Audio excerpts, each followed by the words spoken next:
This is the season to be given. I'm giving you mob stories.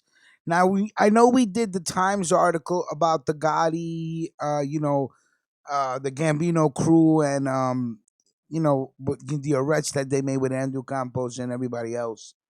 And I know I just did an article about Andrew Campos himself being held in the MDC, which is a very, very, very bad place. The Bureau of Prisons, the BOP. Let me tell you something. They're like they're like I mean, they don't give a fuck. Put it that way, all right. So it's not a good place to be, you know. And hopefully that the judge will hear the lawyers and grant this man bail, so at least he can be at home with his family during the holidays while he awaits a trial. You know, ain't nobody going no place, you know. But so I'm gonna actually read the Jerry Capisci article because I love reading about the Gambinos and the Gottis. Come on, Queens, you know how we do. And this is basically Jerry Capisci's article. Salute to Jerry. Almost like the New York Times article, but there's like other information. You always get little bits of information for 3, 4 different articles for a better whole story. So, Big Rich, you already know. Let me line up some of this Diamond Kush because it got me going right now. I'm waiting for my barber to call me. I don't know where he is, but I'm waiting to get my hair cut, like I said. But let me light up, throw some smoke in the air, get comfortable. Get a cup of coffee or tea or a chai, whatever it is that you like to do. It's Mob Story, Season 2, Big Rich. You know how we get down. This the season to give, right? So let me give a little something. Thinking about taking a week off from everything. Not sure yet. And just sit back and relax. I deserve it. I owe it to myself. It's been a good year for us. Anyway, let's get right into it. Mob Story Season 2, Big Rich. Of course, this video is sponsored by Justice Tech Pros, Dominic and Old Team. Go check them out. Feds say the Gotti guys are still at it, earning millions in construction industry schemes. A couple of Gambino wise guys who were convicted of a $750 million online porn scam during the last days of John Gotti's reign, the largest consumer fraud in U.S. history, are allegedly at it again. Federal prosecutors last week unveiled charges of a multi-million-dollar fraud scheme involving employees of 5 major construction companies, including a real estate development firm that currently owns 2,500 Manhattan condos and has ongoing building projects worth more than $10 billion. It's a lot of money. The duo, Andrew Campos and Richard Martino, allegedly paid hundreds of thousands of dollars in bribes and kickbacks to the employees of the HFC Capital Group, the developer of a soaring new project on Manhattan's west side. The project, called the XI, consists of 2 tall, twisting towers of concrete, steel, and glass on 11th Avenue next to the High Line that are nearing completion. The 236 condos in construction will run you from $2.8 million to $25 million a pop. The feds claim that the duo funneled millions of dollars into their coffers through separate check cashing and tax scams, but they haven't stated a total amount of the alleged fraud in the 5-year-long scheme. The man alleged to have been bribe taker Johnny Sai Simone Lakej allegedly augmented his hefty $533,000 a year salary with so much free construction work at his Scarsdale home that they want him to forfeit the $1.3 million home. Jesus, they're going to take the home from him. Fucking feds, right? Prosecutors Keith Edelman and Caleb Bensing are also seeking to seize the $1.9 million house that Campos built for himself in Scarsdale last year, about a mile from Simon Lacaj's home. Campos is alleged to have used a series of tax evasion and money laundering schemes to reduce the actual cost of the luxurious 3-story house to about $350,000. The investigation makes clear, the prosecutors wrote, the Gambino family is thriving, earning millions of dollars through various forms of fraud, bribery, money laundering, and extortion, particularly in the construction industry. In a court filing, the Brooklyn prosecutors cited taped talks that snared mobsters discussing how Simon Lakej helped them use a compost contracting company to rip off HFC in the construction of the XI, as well as in the renovation of the Belnord, an Upper West Side 14-story landmark building with 95 condominium apartments ranging from 2 to 5 bedrooms. Way to go, Jerry Capisci, with the real estate info. Simon Lakej, 50, the managing director of development for HFC, had the responsibility for all phases of development, including planning, feasibility, entitlements, programming, design, landmarks, and construction. According to a posting Gangland saw on HFC's website last week, after he was fired by the high flying Madison Avenue developer he joined in 2005, the year the company was formed, all mention of him was removed from HFC websites. The multi agency federal probe is still continuing.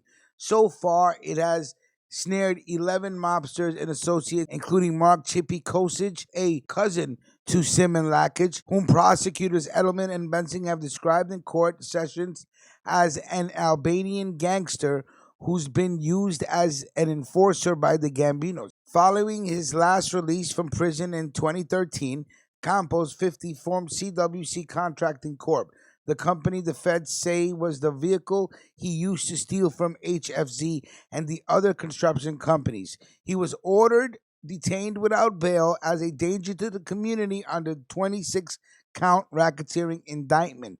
Martino, 60, who is also a listed owner of CWC, but his specific charges are obstruction of justice and bank fraud conspiracy. He's charged with lying to federal officials about millions of dollars in assets in several companies after his release from prison in 2014 to evade paying off a 9.1 million forfeiture from his online porn case. He's been paying $400 a month since 2014. Jesus. Obviously, we know that he has already been released on bail, right, from the last article. Again, this article is before the last article, but it's all good. It still paints a better picture. If you take the Times article, this article, and the last article I put up, that's a complete fucking picture. Because this article actually talks about all the buildings and who was involved on that side with the racketeering, right? You need two people to dance, ladies and gentlemen. It's always two people to dance. In court filings, prosecutors identified Campos, Kosach, 49, and Gambino soldier Vincent Fiore as the primary players in the schemes.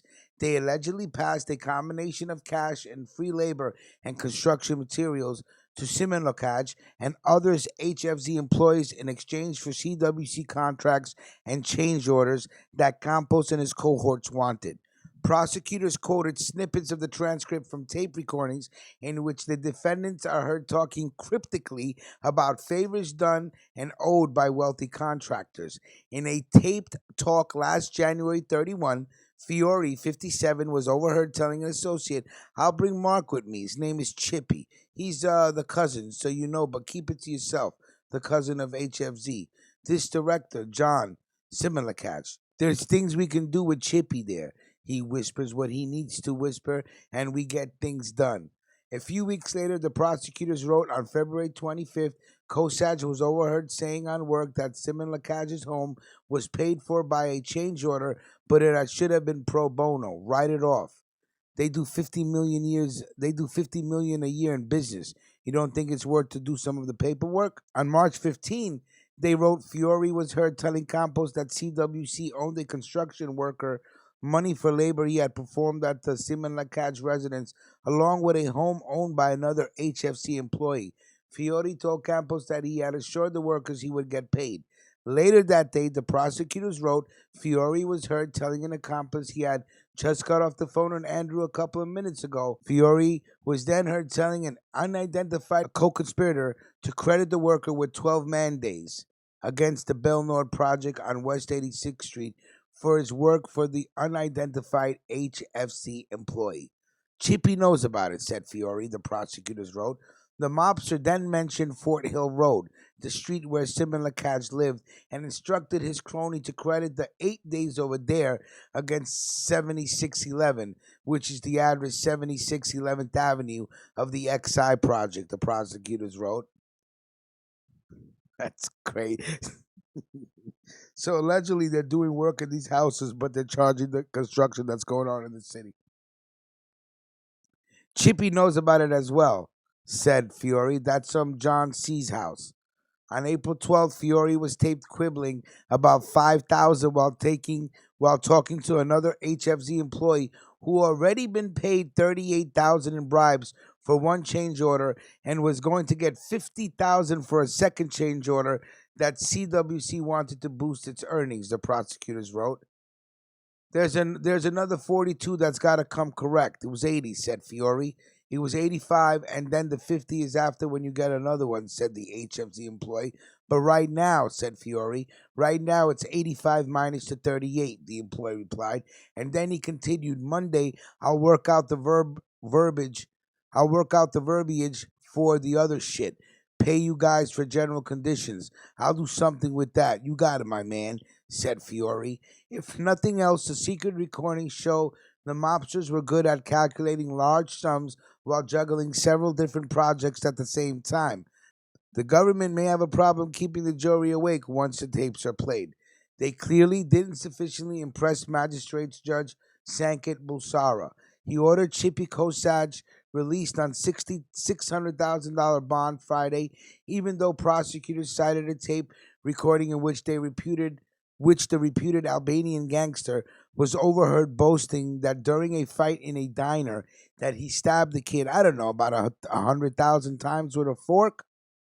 Balsara seemed set to remand him until lawyer Christopher Booth argued it would be unfair to detain Kosaj since his cousin John Similokaj, who had a tax fraud conviction in 2016, had just been released on $250,000 bail, and his client was a co-defendant in the same case and had no prior criminal arrest. Fiore, who has prior federal convictions, including one in 2003 for assaulting a Connecticut man and his elderly father over a $30,000 debt, never had a shot. Like Campos, he was ordered detained without bail. Prosecutors are also seeking to seize two homes worth $1.4 million that he owns, one in Briarcliff Manor, New York, and the other in Hewitt, New Jersey. Okay, now obviously this article was before the article that I just read about Andrew Campos. Now we know that Andrew Campos's lawyers are filing a petition to get him released on bail. We already know that Richard Martino has already been bailed out with a $4.5 million bond with, of course, property that have been put up by his friends and family. Okay, so now we're waiting to see if Andrew Campos can get bailed out. Hopefully, he can get bailed out and go home with his family, right? But again, yeah, I think we a lot more information here with the buildings and all that stuff. So, all right, so another great article. Salute to Jerry Capisci, Gangland News. We already know how we get down with the crown. Please like the video, comment, all right, share. You guys are getting a treat today. 3 videos. If I could do more, I'll do more. I'll do as many as I can till I get out of here, all right? So salute to everybody. Have a great morning. It's Friday. We made it. I'll talk to you guys later. Throw some smoke in the atmosphere, all right? Salute.